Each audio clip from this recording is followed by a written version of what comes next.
Koreyaga o'qishga ketayotganlarning eng katta xatosi bu noto'g'ri maqsad tanlash. Koreyaga o'qishga ketayotganda bitta eng asosiy maqsadni oldiga qo'yib ketish kerak. Ish yoki o'qish. Ko'pchilik borib olsam bo'ldi, o'zim ag'ini eplab ketaman deydi yoki ikkitasini ham tengdaniga ushlaman deydi. Bu juda qiyin. Agar asosiy maqsad ishlash bo'lsa, nufuz va kontraktni pastroq universitet yoki kollejga topshirish kerak. Chunki u yerda o'qish unchalik qiyin emas. Davomat uchun universitetga borib kelsangiz bo'ldi. Qolgan payt bemalol ishlab pul qilsangiz bo'ladi.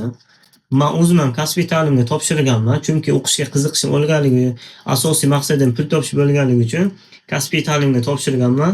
Vaziyatga qarab bir oyda 2 marta o'qishga borib kelaman. Kontrakt o'rtacha $1300 atrofida chiqadi. Yoki asosiy maqsad o'qish bo'lsa, nufuzi balandroq universitetga topshiring. Shundagina o'zingiz xohlagan darajadagi sifatli bilimni olsangiz bo'ladi.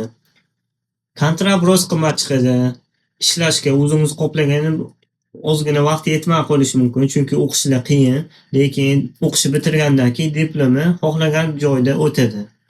Lekin hozirda yangi kelayotgan studentlarning aniq bir maqsadi yo'qligidan konsalting firmalar reytingi baland, kontraktda qimmat universitetga 50%, 70% grant bilan vizani olib beryapti. Lekin o'sha bola kelgandan keyin bir semestr o'tib, ikkinchi semestrga o'tgandan keyin to'liq kontrakt chiqadi. To'liq kontrakt juda qimmatligidan, to'lolmaganligidan yo O'zbekistonga qaytib ketyapti yoki nelegal qochoqqa chiqib ketyapti. Shuning uchun Koreyami yoki Yevropami boshqa mamlakatga o'qishga ketmoqchimisiz? Ish yoki o'qish aniq bir maqsad qo'yish kerak. Ishlash maqsadida bo'lsangiz, universitetda nufuz pastroq, kontraktni pastroq universitetga topshiring.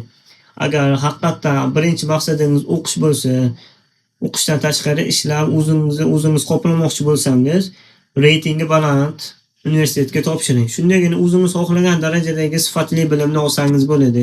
Keyinchalik o'sha universitetda diplomi Liboy davlatda o'tadi.